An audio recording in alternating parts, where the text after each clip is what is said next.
చెప్దాం. హల్లెలూయా. దేవుని మహాకృపను బట్టి మరలా మీతో ఉండడానికి దేవుడు కృప చేశాడు. అందరూ చెల్లిపోయి దేవుని స్తోత్రం చెప్దాం. హల్లెలూయా. మరి దినం మీతో ఉండడానికి నిన్నటి దినాన మరి రావడం జరిగింది. మరి ఈరోజు మీతో ఉండడానికి దేవుడు కృప చేశాడు. మరి కేడీపేటలో దేవుని మహాకృపను బట్టి అక్కడ శ్రమకాల దిన ప్రార్థన ప్రతిరోజు రాత్రి, అంటే ఆదివారం కూడా మరి వాళ్ళందరూ ఎలాగంటే ఆదివారం గుడికి వచ్చినట్టు వచ్చేస్తారు అందరూ. దేవుని కృపను బట్టి ఇక్కడ నేను అప్పుడు లెంట్ సీజన్లో రాసిన ప్రసంగాలన్నీ దేవుడు అక్కడ చెప్పడానికి దేవుడు కృప చేస్తున్నాడు. దేవునికి స్తోత్రం. మళ్ళీ ఈ వారంలో కూడా మరి అక్కడ ప్రతి రాత్రి ఒక్కొక్క చోట ఒక్కొక్క ప్రసంగం చేయడానికి దేవుడు కృప చేశాడు. ఇప్పుడు మనం కూడా శ్రమకాలంలో ఉన్నాం కాబట్టి ఒక వాక్యాన్ని చదువుకుందాం. నిర్గమాకాండం 12వ అధ్యాయం. నిర్గమాకాండం 12వ అధ్యాయం 9వ వచనం చదువుదాం. దాని తలను, దాని కాళ్ళను, దాని ఆంత్రములను అగ్నితో కాల్చి దానిని తినవలను. 12వ వచనం. 11వ వచనం. దానిని తినవలసిన విధి ఏదనగా మీ నడుము కట్టుకొని, మీ చెప్పులు తొడుగుకొని, మీ కర్రలు చేత పట్టుకొని త్వరపడొచ్చు దాన్ని తినవలను. అది యెహోవాకు పస్కా బలి. ఈ రాత్రి 3 విషయాలు మీకు చెప్తాను. ఈ రాత్రి ఈ పస్కా బలిలో దేవుడు 3 వాటిని మూడిట్లు తినమన్నాడు. మన సృష్టి ఆది నుంచి కానీ మీరు ఆలోచన చేస్తే ఆదాము అవ్వలను చేసిన తర్వాత ఎక్కడ పెట్టాడు? ఏదేను తోటలో పెట్టాడు కదా. ఏదేను తోటలో పెట్టిన దేవుడు ఏం చెప్పాడు?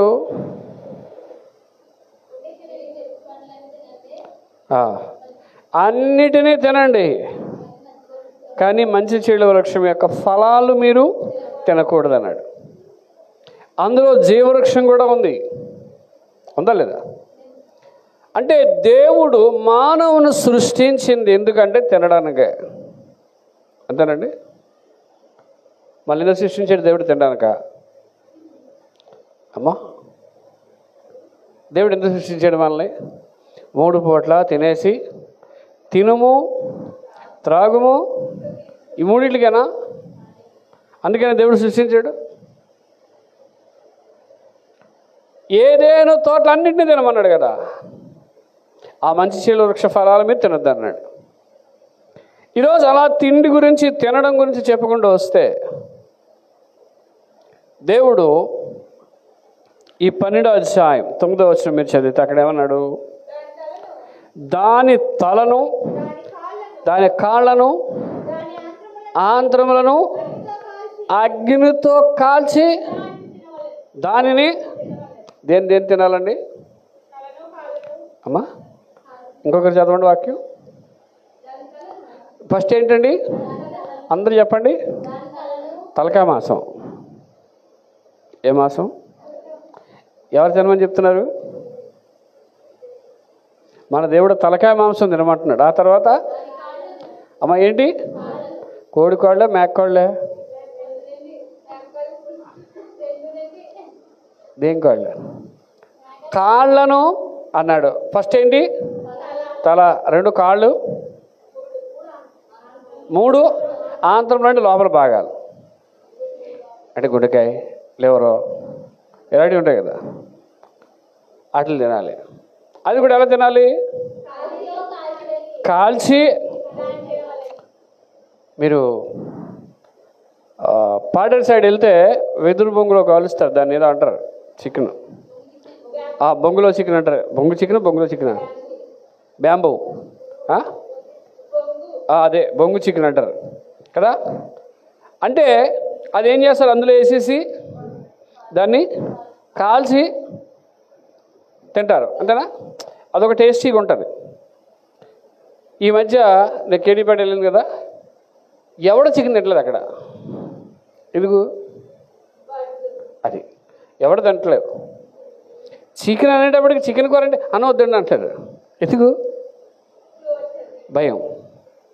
సో ఇక్కడ మనకి దేవుడు ఏం చెప్పాడు? తలను, కాళ్ళను, ఆంత్రములను.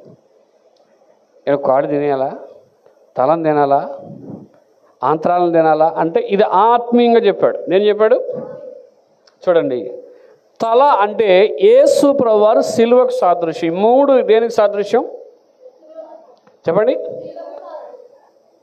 తలలో ముళ్ళ కిరీటం పెట్టారు. ఏం పెట్టారు? యేసు ప్రభువారు బలియాగంలో తల దేనికి సాదృశ్యం అంటే ముళ్ళ కిరీటం పెట్టారు. అంటే తలల మీద ఏముంది? ముళ్ళ కిరీటం. రెండోది కాళ్ళు, కాళ్ళలో మేకులు కొట్టారు. ఏం కొట్టారు? కాళ్ళలో మేకులు కొట్టారు. ఆంత్రములు అంటే ఆయన ప్రక్కలో పల్లెపు పోటు. 3 అర్థమైందా, అర్థం అవ్వలేదా? మళ్ళీ చెప్పనా? తలపై ఏం పెట్టారు? ముళ్ళ కిరీటం అంటే ముళ్ళు పెట్టారు. ఏం పెట్టారు? 2. కాళ్ళకి ఏం పెట్టాడు? మేకలు కొట్టారు. ఆంత్రంలో బల్లెపు పోటు పొడిచారు. ఈయనని యేసు ప్రభువారు భూమి మీద పుట్టినప్పుడు ఇది మూసేయకండి, ఇది ఎలా పట్టుకోండి. ఇప్పుడు నిర్గమాకాండం 12వ అధ్యాయం మూసే. ఇక్కడ ఒక వాక్యం చెప్తాను. ఫిలిప్పీయులు రాసిన 12వ అధ్యాయం 7వ వచనం.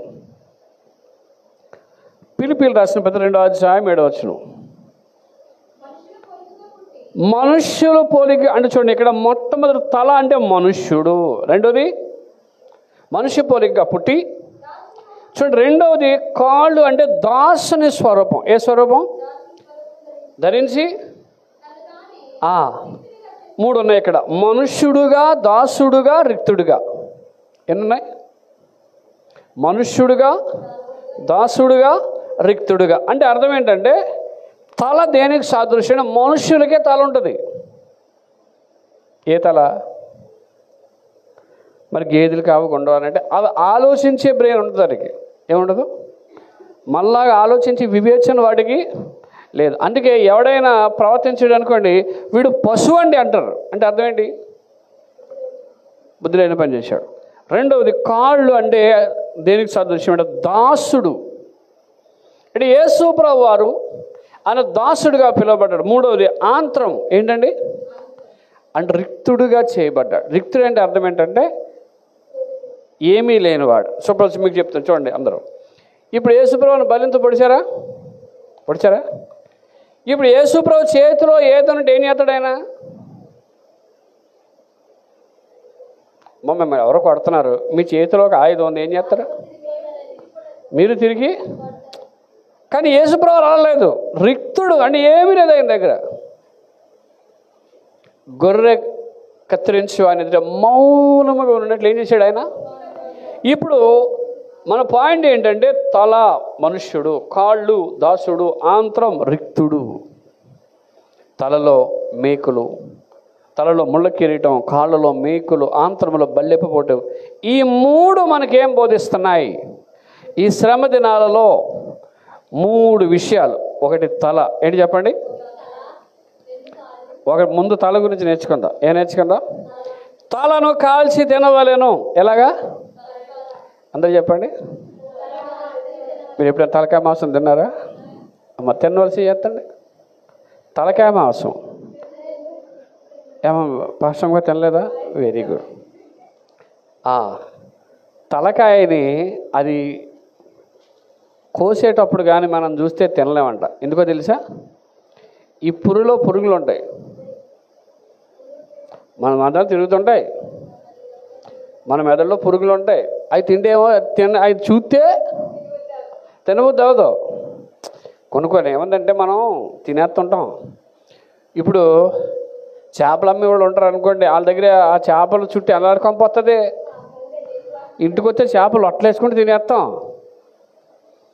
అంతేనా? తల అన్నాడు. దీన్ని ఈ తలను కాల్చి ఎక్కడ కాల్చాలి? అగ్నిలో అంటే అగ్నిలో కాదండి, బలిపీఠం మీదకి తీసుకొచ్చి ఆ తలను అగ్నిలో కాల్చి అప్పుడు దాన్ని ఏం చేయాలి? తినాలి. దేవునికి స్తోత్రం చెప్పండి. తల అంటే అర్థం ఏంటంటే, మీరు అప్పుడప్పుడు కొంతమందిని ఏమంటాడు, ఒరే ఈడు బుర్ర తినేస్తున్నాడు రా అంటావు. అంటే అర్థం ఏంటి? పాస్టర్ గారు పట్టుకున్నారు కానీ మా బుర్ర తినేస్తున్నాడు అని ఒక గంట సేపు నేను ఏం చెప్తున్నాడు అర్థమవుతలేదు. మొన్న వచ్చింది కదా అమ్మగారు, ఏం చెప్పిందో తెలియదు 2 గంటలో. నేను అక్కడి నుంచి ఇసిగిపోయేవాడిని. అసలు ఎప్పుడు ముగిస్తుంది? ఇంకా అంటుంది పరిశుద్ధాత్మ దేవుడు నాకు ఇంకా చెప్పమంటున్నాడు. ఇంకో 2 గంటలు చెప్తే మీరు ఇంకా 12-1 గంట అయిపోతే ఇంటికి వెళ్ళేప్పుడు 2 అవుద్ది. ఆపండి. కొంతమందికి స్టార్టింగే కానీ వాక్యం చెప్తే వింటారు. ఇప్పుడు కేడీపేటలో వాడికి రోజుకు ఒక వాక్యం చెప్తున్నాను. వాడికి ఎంత ఇంట్రెస్ట్ వచ్చిందంటే అప్పుడు దాకా బైబిల్ చదవలేని కూడా చదివేస్తున్నాడు. అమ్మా అప్పుడు దాకా బైబిల్ చదవలేని కూడా చదివేస్తున్నాడు. అయ్యో బైబిల్ ఎంత ఉందా, ఇంత ఇది ఉందా?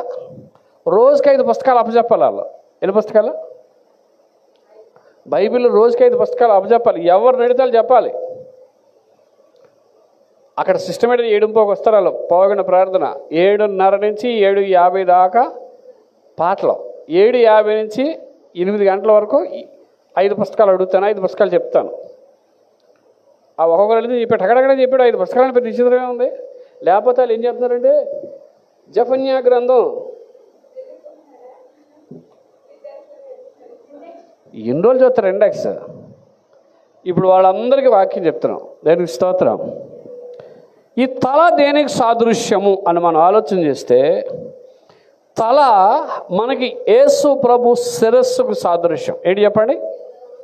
యేసు ప్రభు శిరస్సు ఎందుకన్నానంటే, యేసు ప్రభు బలిపీఠం మీద ఆయన మన కొరకు బలియాగం చేశాడు కాబట్టి, ఆ రక్తాన్ని ప్రోక్షించారు కాబట్టి, ఆ రక్తం ఏంటంటే, ఆ రక్తము ద్వారా తల శిరస్సు అంటే అర్థం ఏంటంటే, యేసు ప్రభువులో తలను కాల్చి తినడం అంటే అర్థం ఏంటంటే, మీ తల, మీ బుర్ర, మీ బ్రెయిన్ యేసు ప్రభు మీదే ఉండాలి. దేవునికి స్తోత్రం. ఎవరి మీద ఉండాలి? మనకి తల ఉంటుంది కానీ అందులో బ్రెయిన్ ఉంటుంది కానీ కొన్నిసార్లు దేవుని మీదకి వెళ్ళదు. ఎవరి మీదకి వెళ్ళదు? వెళ్తుందా? లోకానుసారమైన విషయాలన్నిటి మీద వెళ్తుంది. చూడండి, మీకు ఇప్పుడు ఒక టీవీ సీరియల్ చూపించి పక్కోళ్ళు చెప్పమన్నారు అనుకోండి, ఫస్ట్ నుంచి లాస్ట్ వరకు మధ్యలో యాడ్ వస్తే ఆ యాడ్ వచ్చింది, అమృతాంజనం యాడో, విక్స్ యాడో వచ్చింది, అది కూడా చెప్పేస్తాం మనం. ఎందుకు? నీ తల, నీ బ్రెయిన్ దేని మీద వర్క్ చేస్తుంది? మరి వాక్యం మీద ఎందుకు ఉండదు? నీ తల అన్నాడు. ఇర్మియా భక్తుడు ఏమంటాడంటే, నా తల జలమయముగాను అంటాడు. ఎలా ఉందట ఆయన తల అంతా? ఏమర్థమైంది మీకు? నా తల, అందరు చెప్పండి ఎలాగుంది? జలమయముగా. ఏమర్థమైంది మీకు? నీళ్ళు, కలర్ నీళ్ళు వస్తున్నాయి కదా, వస్తున్నాయా? ఎవరికి? అమ్మ అందరు ఇక్కడ ఉన్నారా? మరి మీరు నేను అడిగిన కరెక్ట్ సమాధానం. మీకు నేను ఎందుకు అడుగుతాను తెలుసా? మీకు పాయింట్ క్యాచ్ అవ్వాలని. ఇప్పుడు తల ఎలాగుంది? కన్నీళ్ళు వస్తే కళ్ళ కిందకు వస్తాయా, తల పైకి వెళ్తాయా? మరి పాయింట్ అర్థం అవ్వాలి మీకు. అది అర్థమవుతుంది అని చెప్తున్నాడు మీకు. గుడ్డెత్తి చేలో పడినట్టు నేత్రం విన చెప్తున్నాడు పాటగా తెలుసు. దేవుని స్తోత్రం. నేను ఏ పాయింట్ చెప్తున్నా జాగ్రత్త క్యాచ్ చేయండి. తల ఎలాగుంది? జలమయముగా. కళ్ళంట నీళ్ళు తల మీదకి ఎలాగెళ్ళాయి? అంత కన్నీరు గాచాడు ఇర్మియా భక్తుడు. దేవునికి స్తోత్రం. అతని తల అంటే అర్థం ఏంటంటే, అంత జలమే కావడానికి కారణం ఏంటంటే, తమ జనులు దేవుల్లో లేనప్పుడు తన తల అంతా ఏమైపోయిందంటే, చూడండి, మీకు ఏదైనా సమస్య ఉంటే తల పడేసుకుని రాత్రి అంతా ఏమంటదో? నిద్ర పడదు. అప్పుడు రేపు వచ్చేస్తాడు అన్నారు అనుకోండి, ఏమవుద్ది? అప్పుడు వచ్చాడు అనుకోండి, ఏమవుద్ది? నిద్ర పడుతుందా? అప్పు ఎప్పుడు తీరిపోద్దా అని. ఎందుకో పాస్టర్ గారు ఫోన్ చేశాడు.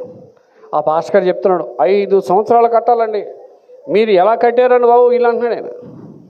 ఎన్ని సంవత్సరాలు?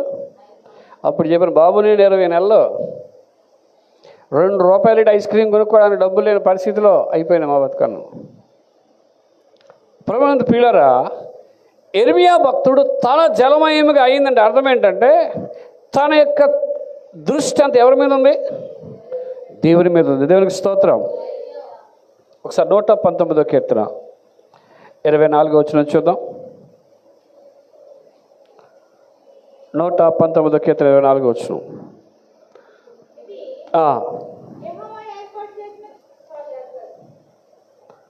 119:24. నీ శాసనములు నాకు సంతోషకరములు, అవి నాకు ఆలోచనకర్తలు అయి ఉన్నాయి. అంటే అర్థం ఏంటంటే ఇతను తల దేని మీద పనిచేస్తుంది? ఇతను బ్రెయిన్ దేని మీద పనిచేస్తుంది? దేవుని శాసనం, దేవుని వాక్యం నాకు ఆలోచనకర్తలు అయి ఉన్నాయి అంటాడు. మీకు వాక్యం ఎలా ఉండాలి తెలుసా? వాక్యమే శాసనం, దేవుని మాటే శాసనం. నేను వచ్చిన దగ్గర నుంచి ప్రసంగాలు తయారు చేస్తూనే ఉన్నాను. ఎందుకో తెలుసా? అక్కడ చెప్పాలి, క్రొత్త సబ్జెక్ట్స్ వాళ్ళకి ఏం చేయాలి? నేను చెప్పాలి. అలా రాసుకుంటూ వస్తున్నాను. నేను ఎన్నో ప్రసంగాలు రాశాను. వాక్యమే ఆలోచనకర్త. దేవునికి స్తోత్రం. 139వ కీర్తన 17వ వచనం. 139వ కీర్తన 17వ వచనం. దేవా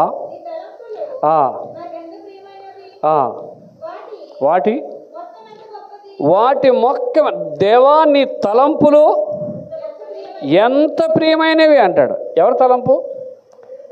తల కాల్చుకు తినడం అంటే నీ తల ఎలా పనిచేయాలి తెలుసా? ఆ బలిపీఠం మీద దహించబడిపోయి లోకం అనేది అంతా కూడా కాల్చబడి నీ తల దేని మీద ఉపయోగించాలి?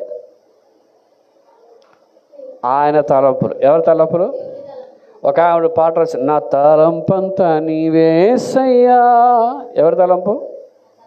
మన తలంపంతా దేవుడే. కానీ మన ఊహ చెడ్డదిగా అవడానికి కారణం మన తలలో ఉన్నటువంటి రకరకాలైనవి. మీరు చూడండి, ఒక దృశ్యాన్ని చూస్తే అది ఎక్కడ ఉంటుంది? బ్రెయిన్లో ఉంటుంది. కొంతమంది కళ్ళ ఎందుకు వస్తుంది తెలుసా? కళ ఉదయం చూస్తే రాత్రి కళ్ళకి వచ్చేది, అంతేనా? కొంతమంది ఉదయం చచ్చిపోయినట్టు చూస్తే రాత్రి వచ్చి పీక నొక్కేస్తుందండి. రాత్రి వచ్చి ఏం చేస్తుంది? అది పీక నొక్కేస్తుందండి. కొన్నిసార్లు మా వాళ్ళని నా బండి మీద తీసుకెళ్ళినప్పుడు రోడ్డు మీద ఎవడని చచ్చిపోయాడు అనేది వారు. ఎందుకు భయం? ఆడు చచ్చిపోయాడు. ఒకసారి పాస్టమ్ గారు కొత్తలో తీసుకెళ్ళినప్పుడు శవం పక్క నుంచి తిప్పాను బండి. ఆడు రాత్రి లెగిసి వచ్చేస్తున్నాడు. ఎవడాడు? ఇప్పుడు మీకు బాగా శ్మశానంలో తిరిగేవాడు ఉంటారు. నేను చిన్నప్పటి నుంచి శ్మశానం దగ్గర మాకు. చచ్చిపోనోడు ఎక్కడైతే కప్పెట్టారో అక్కడే తిరిగేవాడు నేను. అక్కడికే తాను చేయడానికి వెళ్ళేవాడు. ఎప్పుడూ నాకు ఎవడో కనిపించలేదు. జీవన్ గారు బాగున్నారా, నేను లోపల ఉన్నానని ఎవడు చెప్పలేదు నాకు. కానీ మనం ఎవరిని చూడగానే ఏమవుద్ది? నీ తలంపు దేవుని మీద ఉంటే అన్నీ నీకు బాగానే కనిపిస్తాయి. 92వ కీర్తన 5వ వచనం. 92వ కీర్తన 5వ వచనం. యెహోవా దొడ్డవి.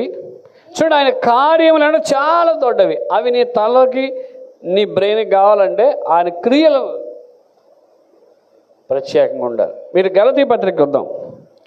గలతీ పత్రిక 3వ అధ్యాయం 1వ వచనానికి వస్తే అక్కడ గలతీ పత్రిక 3వ అధ్యాయం 1వ వచనంలో వారి కన్నుల ఎదుట యేసు ప్రభు శిలువ ప్రదర్శించబడిందంట. 3:1 చదవండి పాస్టమ్మ గారు. ఎవరండి? ఏ వివేకులైన గలతీలు కదా? అవివేకులైన గలతీలారా, ఎవడు భ్రమ పెట్టను? యేసుక్రీస్తు. చూడండి, యేసు ప్రభు అరట సిలువ వేయబడినట్టుగా మీ కన్నులు ఎదుట సినిమా చూపించినట్టుగా చూపించాడట. అన్ని చేసిన వాళ్ళు ఏం చేయట్లేదు? భ్రమలో ఉన్నారు, అవివేకులైపోయారు. అంటే వీళ్ళు ఎలా తయారైపోయారంటే 3:2 చదివితే 3:2 వచనం, ఇది ఓకే క్రియల వలన ఆత్మను పొందితే ఆత్మ ఎలా వస్తుందండి? ధర్మశాస్త్రంలో ఆత్మ వస్తుందా అమ్మా? అందరూ చూడండి, ఇదేంటిది? బైబిల్. ఈ బైబిల్ ఏంటి మీ నెత్తి మీద టపా టపా కొడేస్తుంటే మీకు జ్ఞానం వచ్చేద్దా? రాదా? పోనీ తల కింద పడుకుంటే దెయ్యం రాకుండా ఆగుద్దా? యా ఇప్పుడు అక్కడ ఏమంటారు తెలుసా? ధర్మశాస్త్రం వల్ల మీరు ఆత్మను పొందితరా లేక విశ్వాసంతో నిండుకోవడం వల్ల ఆత్మ వచ్చిందా? ఇదేంటి తెలియదు వాళ్ళకి. శిలువ యేసు ప్రభు వాళ్ళ కన్నుఎదుట ప్రదర్శింపబడినా వాళ్ళు గుర్తించలేదు. ఇది 3వ అధ్యాయం 5వ వచనం కూడా చదవండి. మీలో ఆత్మను అనుగ్రహించి అద్భుతములు చేయించువాడు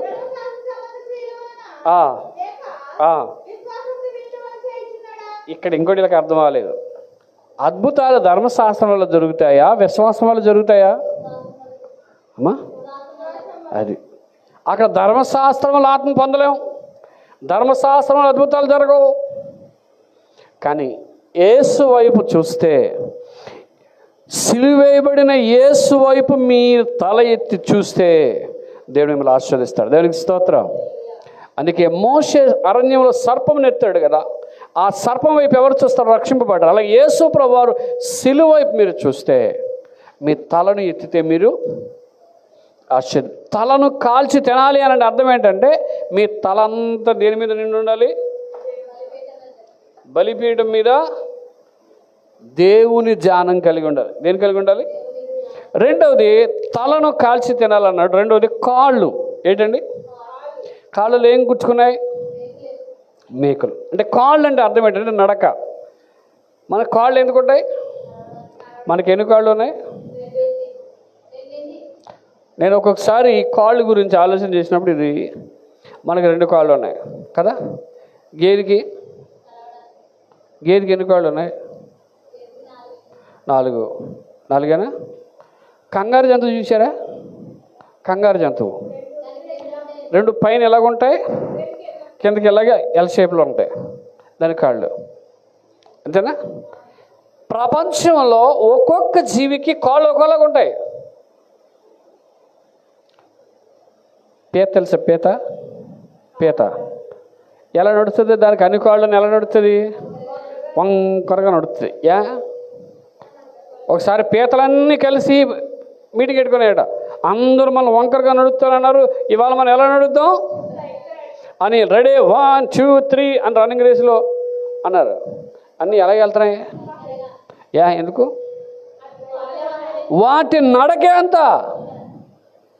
ఏది? ఇప్పుడు గాడిద ఉందనుకోండి, గుర్రం పరిగెడద్దా స్పీడ్, గాడిద పరిగెడద్దా అమ్మా?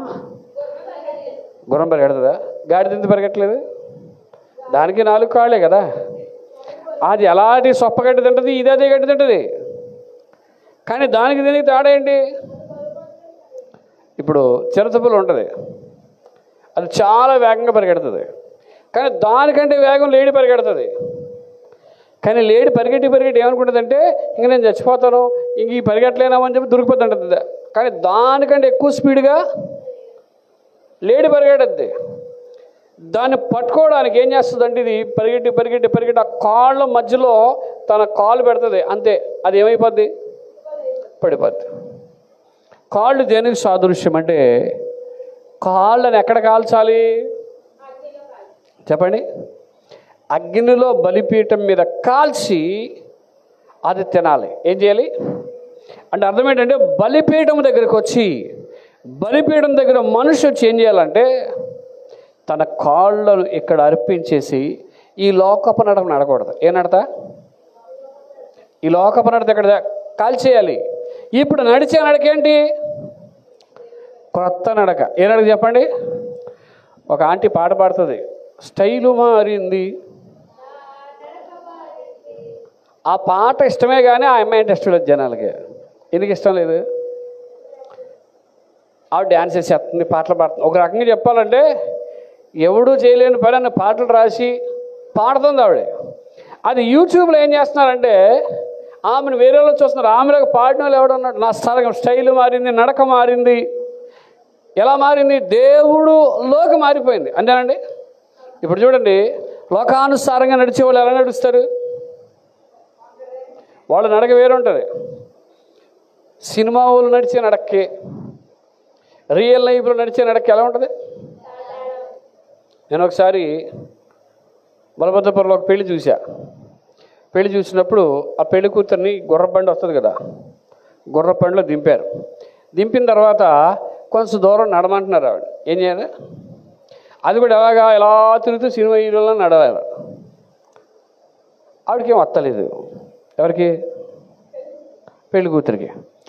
2 నిమిషాలు పాపం ట్రై చేసింది, రావట్లే. నాకు రాదు, ఎలాగో వస్తాను అన్నది. ఇప్పుడు వాళ్ళు ఎవరో సినిమాలు చేసిన మనం చేయగలమా అమ్మా? మన నడక యోబు గ్రంథం 23వ అధ్యాయం 11 వచ్చింది చూద్దాం. యోబు గ్రంథం 23:11.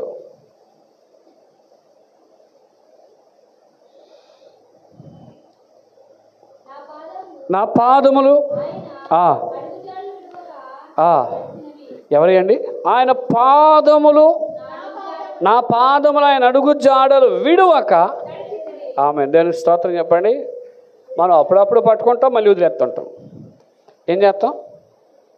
అప్పుడప్పుడు పట్టుకుంటాం.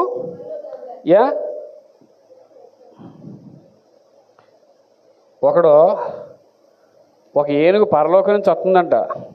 ఒకడు వెళ్ళి అసలు ఎక్కడి నుంచి వస్తుందని చూద్దామని వెళ్ళి బాగా ధనం అది వజ్రాలు సంపాదించుకుని పెద్ద కోటీశ్వరుడు అయిపోయాడంట. అందరూ అనుకున్నారంటే ఈ ఏనుగు తోకట్టుకుంటే మేము వెళ్ళిపోతే మేము కూడా ఏమైపోతాం అని. ఒకడు తోకట్టుకున్నాడు, ఆయన ఇంకోటి 2 కాళ్ళు అట్టుకున్నాడు, ఇంకోటి 2 కాళ్ళు అట్టుకున్నాడు. మొత్తం మీద వెళ్తున్నప్పుడు కింద రోడ్డు వచ్చింది. ఒరే పైకి వెళ్తున్నాం కదా, అక్కడ వజ్రాలు ఏమైనా ఉన్నాయా అన్నాడట. ఉన్నాయి ఎన్ని ఉన్నాయరా అన్నాడట. ఆడ తోక వదిలేసి ఈయన ఉన్నాయన్నాడు. అప్పుడు ఏమవుతారు? ఇద్దరు మొత్తం కింద పడ్డారు. మన నడక ఎలా ఉంటుంది? ఇక్కడ దేవుడు ఏం చెప్తున్నాడంటే, నా దేవుని అడుగు జాడలు విడువక కాళ్ళను కాల్చి తినడం అంటే అది నేను నడిచే విధానం. లోకపు నడక మనకు ఉండకూడదు. ఏ నడక? లోకపు నడక మనకు. హానోకు 300 సంవత్సరాలు దేవుడితో నడిచాడు. 800 సంవత్సరాలు.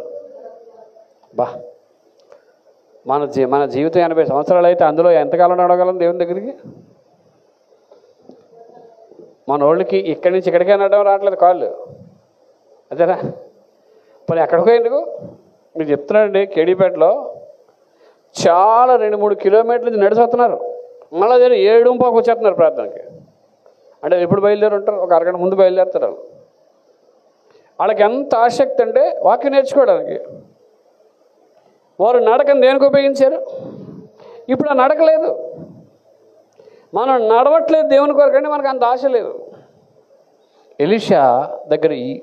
ఏలియా దగ్గర ఎలీషా కూడా ఆయన అనుసరించి నడిచాడు. మనం కూడా ఏం చేయాలంటే కాళ్ళను కాల్చాలి. అంటే అర్థం ఏంటంటే కాల్చి తినాలంటే నీ నడక సరిగా ఉండాలి. 3వది ఆంత్రం. ఏంటి చెప్పండి? తల అంటే నీ శిరస్సు దేవునిలో ఉండాలని. 2వది కాళ్ళు అంటే నడత, నీ నడక. 3వది ఆంత్రం. ఏంటి చెప్పండి? చూడండి, లోపల ఉన్నటువంటి భాగాలు కనిపించవు. అంతేనండి. ఇది శుద్ధీకరణ. ఏ కరణ? నీ లోపల ఏముండాలంటే శుద్ధీకరణ ఉండాలి. ఎక్కడ శుద్ధీకరణ అమ్మా? అందున చూడండి, మీకు లోపల శుద్ధీకరణ ఎలాగవుద్ది? ఇప్పుడు ఈ లోపల ఉంది కదా, ఈ లోపల ఎలా శుద్ధి అవుద్ది? యేసయ్య రక్తము నీలోకి వస్తే శుద్ధి అవుద్ది. బైబిల్లో కొంతమంది శుద్ధి ఎలా చేసుకున్నారో చూద్దాం. రోమిలికి రాసిన పత్రిక 2వ అధ్యాయం 28వ వచనం. రోమిలికి రాసిన పత్రిక 2వ అధ్యాయం 28వ వచనం.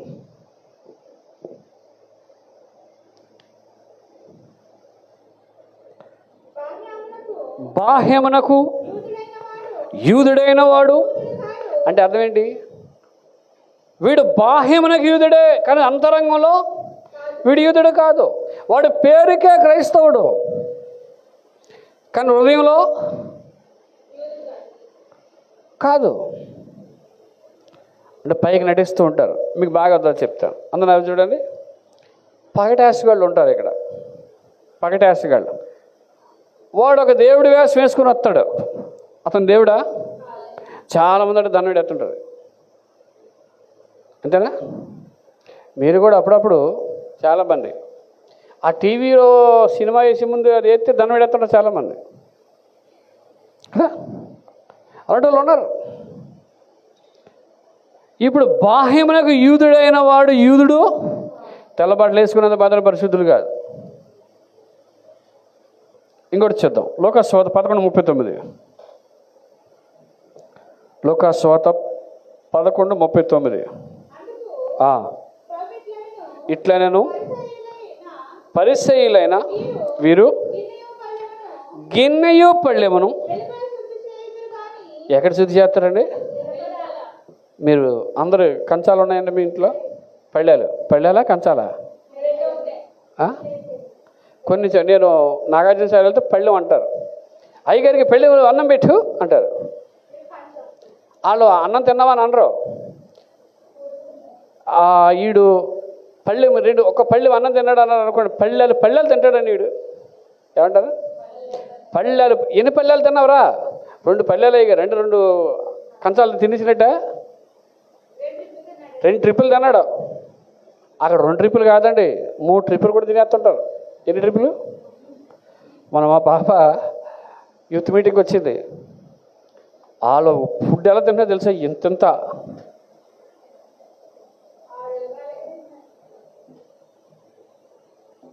అక్కడ వాళ్ళకి తిండి ఎక్కువ తింటారు. ఏం తింటారు అంటే మనం అంటే ఎంత తిని షోక్గా తింటాం, కానీ వాళ్ళు ఎంత తింటారు? ఇప్పుడు మీకు పళ్ళె ఉంది కదా, మీరు రాత్రి అన్నం తిన్నారు, సింక్లో పడేసారు, ఉదయం కడగాలి. బయట కడుగుతారా లోపల కడుగుతారా? మరి ఏళ్ళు అబ్బా. ఎప్పుడు మీకు చాలాసార్లు చెప్పాను, కొత్త కోడలు ఇంటికి వచ్చింది అనుకోండి, గిన్నెలు దోమంటే ఏం దోముతుంది? ఒకరోజు దోముతుంది కదా. కానీ ఈ శాస్త్రులు పరిశీలకు ఉన్న బుద్ధి ఏంటి తెలుసా? ఎప్పుడు సంతలోకి వెళ్ళొస్తే అన్నిసార్లు శుద్ధి చేయాలంట అన్న సామాన్లన్నీ. ఎన్నిసార్లు శుద్ధి చేయగలరా మీరు? సపోజ్ మీ ఆయన గారు ఉదయాన్నే 9 గంటలకు వెళ్ళొచ్చాడు, మళ్ళీ శుద్ధి చేయాలి. మళ్ళీ 12 గంటలకు వెళ్ళొచ్చాడు, మళ్ళీ ఏం చేయాలి? మళ్ళీ 4 గంటలకు వెళ్ళొచ్చాడు. అప్పుడు ఏమవుద్ది? కొన్నాళ్ళకి అమ్మా బాబు నువ్వు సంతలోనే నుండిపో. వీళ్ళు శుద్ధి అంతా చేస్తారు, కానీ పైన శుద్ధే, కానీ లోపల వీళ్ళు ఏం చేశారు? మళ్ళీ చూద్దాం. మరి ఎక్కడ శుద్ధి? వెలుపల శుద్ధి చేయుదురు కానీ చూడండి లోపల అంతా ఎలా ఉంటుంది. కొంతమంది అన్నం ఉన్నప్పుడు ఏం చేస్తారు తెలుసా? మధ్యాహ్నం అన్నం వండిన గిన్నె కడగరు, అలాగే వండేస్తుంటారు. కొంతమంది కూర వండినప్పుడు బతకొచ్చి ఏం చేస్తారంటే మధ్యాహ్నం వండిన కూరలే అలాగ మళ్ళీ ఏదో గాలి వేసి నీళ్ళు వేసేసి తోసేసి అవి అక్కడెక్కడ పంపేసి మళ్ళీ అదే అందులో నూనె వేసేసి వండేసి వాళ్ళు. కొంతమంది ఎట్టేస్తారు కదా, ఏంటిది పెనం 3 రోజుల నుంచి అది అక్కడే ఉంటుంది. ఎక్కడ? గోడకి జారబడి. కోడిగుడ్డు అట్టేయాలన్నప్పుడు తీసుకొచ్చి ఎందుకు విడేసి అంటనే వేసేస్తారు. ఈ 3 రోజులు ఉంటున్న డస్ట్ దేనికి ఉంటుంది కింద? దాన్ని మార్చడానికి ఏం చేస్తారు తెలుసా? దాన్ని మార్చడానికి నూనె వేసేస్తే కింద బాగా మాడితే ఆ రోస్ట్ ఇందులో మిక్స్ అయిపోద్ది, కలర్ మిక్స్ అయిపోద్ది. ఇందులో ఆమ్లెట్లో మిక్స్ అయిపోయింది, కలర్లో కలిసిపోయింది. శుద్ధీకరణ అంటే అలా ఉంటుంది. ఇప్పుడు అక్కడ మనకేంటంటే ఏదైనా సరే మనం ఏదైనా వర్క్ చేసిన తర్వాత మనం ఏం చేయాలంటే దాన్ని శుభ్రపరచుకోవాలి. ఏం చేయాలి? శుభ్రపరచుకో. ఇంకో వచ్చిన చూద్దాం. 119 కీర్తన 9వ వచనం. 119:9. ఇది అందరికి తెలిసిందే. 119:9.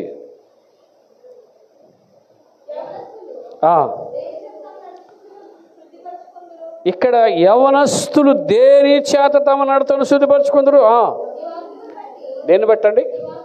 ఇప్పుడు వాక్యం బట్టి శుద్ధి అవ్వాలి. ఏమవ్వాలి? ఇప్పుడు 3 పాయింట్లు నేర్చుకున్నా. ఏంటండి?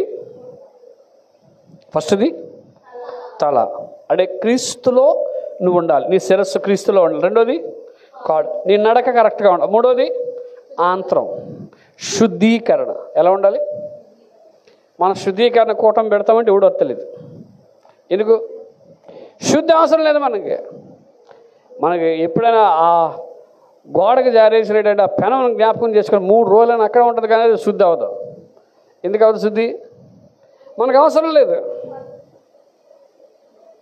కొన్నిసార్లు నేను చెప్పాను, ఎవరు కొంతమంది చూడండి, ప్రార్థనకు వచ్చినప్పుడు ఆదివారం వస్తారు, వాళ్ళు ఎప్పుడు దానం చేస్తారో తెలియదు, కానీ మొఖం అంతా నల్లగా ఉంటుంది.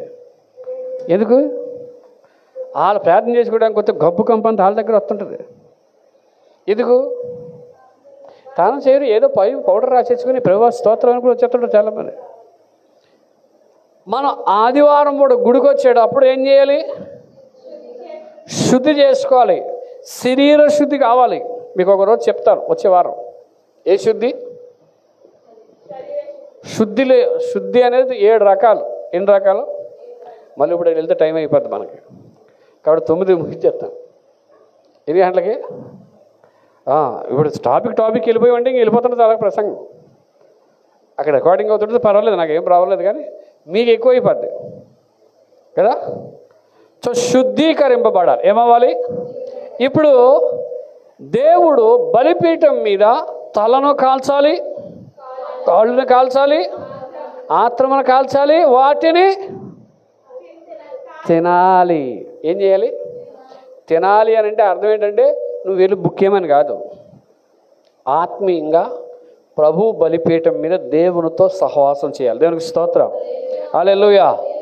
ఇదే అధ్యాయంలోంచి ఇంకొక వర్తమానం, అసలు ఎలా తినాలి అనేది వచ్చే వారం చూద్దాం. ఎప్పుడు? వచ్చే వారం. ఆల్రెడీ ఒకసారి చెప్పాను ఆ ప్రసంగం, నేను ఆల్రెడీ రాసుకున్నాను. అన్నీ ఒకేసారి చెప్పకూడదు, వచ్చే వారం నేర్చుకున్నాను. అటు రీతిగా దేవుడు మీ అందరిని దీవించి ఆశీర్వదించును గాక. ఆమేన్. అందులో నిలబడదాం. అది ఆపేమా రికార్డింగ్? అందులో నిలబడదాం. కానుకలు ఎవరైనా తెస్తే